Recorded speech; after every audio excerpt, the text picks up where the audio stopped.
আসসালামু আলাইকুম HSC batch 24 তোমরা যারা অ্যাডমিশন প্রিপারেশন শুরু করে দিয়েছো তোমরা অলরেডি কিছু প্রশ্নের সম্মুখীন হচ্ছ নিজেদের মধ্যেই। একটা হচ্ছে ইঞ্জিনিয়ারিং প্রিপারেশন নিব না ভার্সিটি প্রিপারেশন নিব, এবং আরেকটা প্রশ্ন হচ্ছে কেন ইঞ্জিনিয়ারিং প্রিপারেশন নিব। তো এগুলোরই মূলত উত্তর আমি আজকে তোমাদেরকে দিব। তো সবার ফার্স্টে জেনে নিই, তোমরা ইঞ্জিনিয়ারিং প্রিপারেশন নিলে এবং ইঞ্জিনিয়ারিং প্রিপারেশন নিয়ে ভর্তি পরীক্ষা দিলে তোমরা বুয়েটে সুবিধা পাবা, চুয়েট কুয়েট রুয়েট, দেন বুটেক্স, দেন আইইউটি, এমআইএসটি, এই ভার্সিটিগুলোতে তোমরা সুবিধা পাচ্ছ।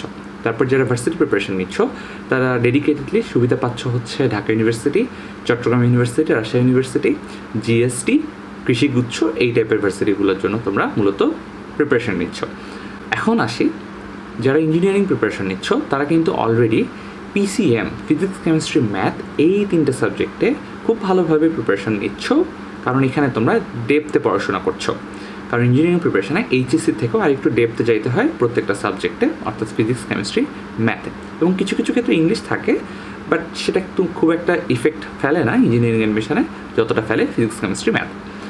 এবং সঙ্গে তোমরা ক্যালকুলেটরের উপর যথেষ্ট দক্ষতা অর্জন করছো যারা ইঞ্জিনিয়ারিং অ্যাডমিশন নিচ্ছ বা নিবা। নেওয়া শেষ করার পর তোমাদের অবস্থা ঠিক এরকম হবে যেটা বললাম। তো এক্ষেত্রে তোমাদের বাকি যেটা থেকে যায় সেটা হচ্ছে হ্যান্ড ক্যালকুলেশন এবং কিছু হালকা থিওরি পরে উত্তর পাবা, এবং সঙ্গে আরেকটা সাবজেক্ট, সেটা হইতে পারে বায়োলজি, হতে পারে ইংলিশ, হতে পারে বাংলা, যেটা ভার্সিটির জন্য তোমাদের লাগবে। বিকজ ইঞ্জিনিয়ারিং অ্যাডমিশন যারাই নাও না কেন তারা ডিইউ বা সিইউ বা জেইউ এই ভার্সিটিগুলোতে পরীক্ষা দেওয়ার ইচ্ছা তোমাদের থাকে। তো যারা ভার্সিটি প্রিপারেশন নিচ্ছ তাদের মূলত ফিজিক্স এবং কেমিস্ট্রি এটা মাস্ট তোমাদের পড়তেই হচ্ছে।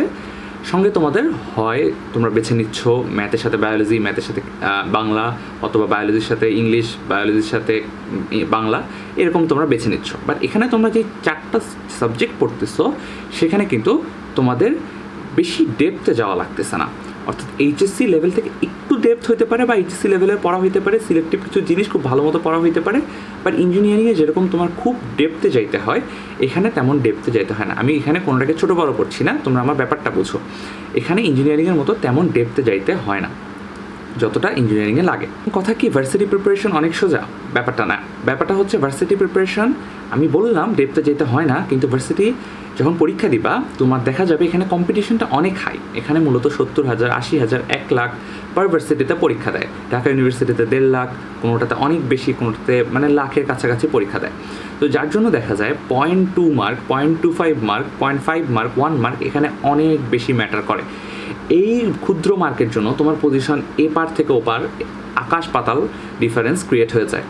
ইভেন আমারই জাহাঙ্গীরনগরে 0.2 মার্কের জন্য আমি যে মেরিট লিস্ট থাকে সেই মেরিট লিস্ট থেকে আউট হয়ে গেছিলাম।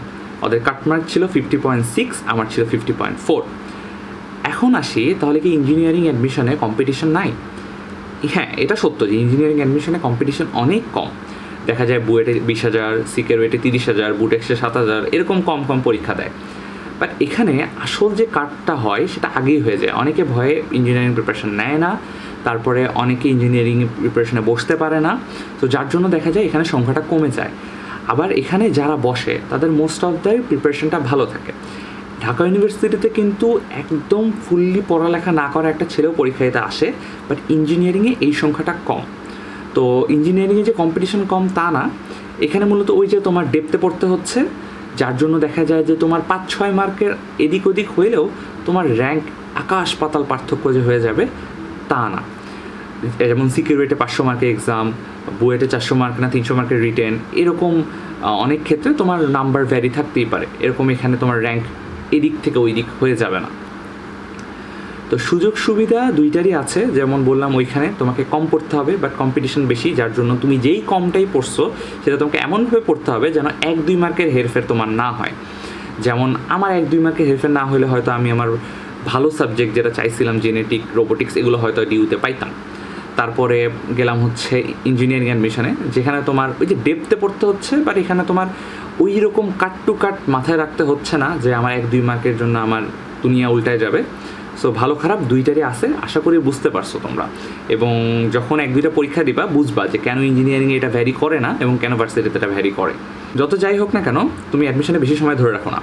আমাদের টাইমেও কিছু অনলাইন টিউটর আমাদের বলেছিল যে আমাদের বইয়ের রিটেনটা অনেক পরে হবে, যার জন্য আমি একটু বেশি সময় ধরে রাখছিলাম। এসব দোষ দিয়ে আসলে লাভ নেই, বাট আমি আসলে সেটা ভেবে বেশি সময় ধরে রাখছিলাম, যার জন্য আমার রিটেন প্রিপারেশনটা তেমন টপ নচ হয় না যেমনটা ছিল আমার এমসিকিউ। তো যার জন্য আমি একটা মারা খাই। সো তোমার আসলে কখনো বেশি টাইম ধরে রেখে প্রিপারেশন নেওয়াটা উচিত না, সবসময় কম টাইম ধরে রাখবা। সো ভার্সিটি প্রিপারেশন তাদেরকেই বলতেছি যাদের প্রিপারেশনটা একটু খারাপ আছে, যেই চ্যাপ্টারগুলো বাদ আছে সেগুলো তোমরা যেহেতু ইনডেপথ পড়তে হবে না, কোনো রকম পড়ে গেলে তোমরা চ্যাপ্টারটা কভার করতে পারবা, তাদের জন্য ভার্সিটি প্রিপারেশন নেওয়া যুক্তিযুক্ত। অর্থাৎ তোমার 2-3টা চ্যাপ্টার পার সাবজেক্টে বাদ আছে, তুমি সেগুলো এখন তাড়াতাড়ি কভার করে দেন ভার্সিটি প্রিপারেশন নেওয়া শুরু করো। আর যাদের অল্প স্বল্প চ্যাপ্টার বাকি আছে তারা 10-15 দিনের মধ্যে ইঞ্জিনিয়ারিং প্রিপারেশন নিবা ভাবছো, তারা আগে 10-15 দিনের মধ্যে ওগুলো শেষ করে দেন তোমাদের ইঞ্জিনিয়ারিং প্রিপারেশন শুরু করে দাও। তো এখন আসি কেন ইঞ্জিনিয়ারিং প্রিপারেশন নিবা, এই কথাটা আমি বারবার বলতেছি। ইঞ্জিনিয়ারিং প্রিপারেশন নিবা এই জন্য, তুমি পিসিএমে কিন্তু অলরেডি বস হয়ে যাচ্ছ যদি তুমি ভালো মতো ইঞ্জিনিয়ারিং প্রিপারেশন নিয়ে থাকো।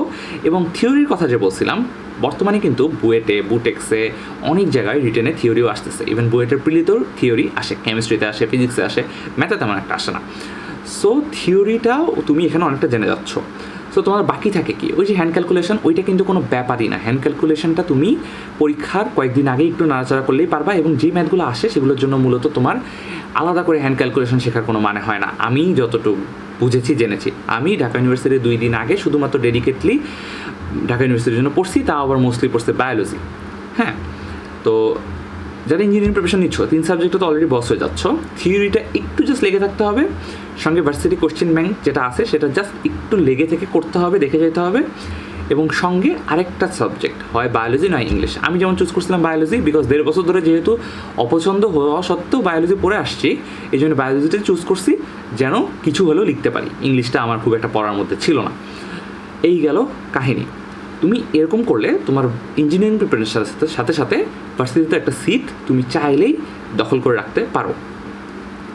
তো যাদের প্রিপারেশন ওই যে বললাম ইঞ্জিনিয়ারিং প্রিপারেশন নেওয়ার মতো, তার ইঞ্জিনিয়ারিং প্রিপারেশনকে গুরুত্ব দাও, ভার্সিটি হয়ে যাবে, কোনো সমস্যা হবে না। অ্যান্ড নেক্সট আমার ভিডিও আসতেছে হচ্ছে কীভাবে তোমাদের ইঞ্জিনিয়ারিং অ্যাডমিশন জার্নি শুরু করবা।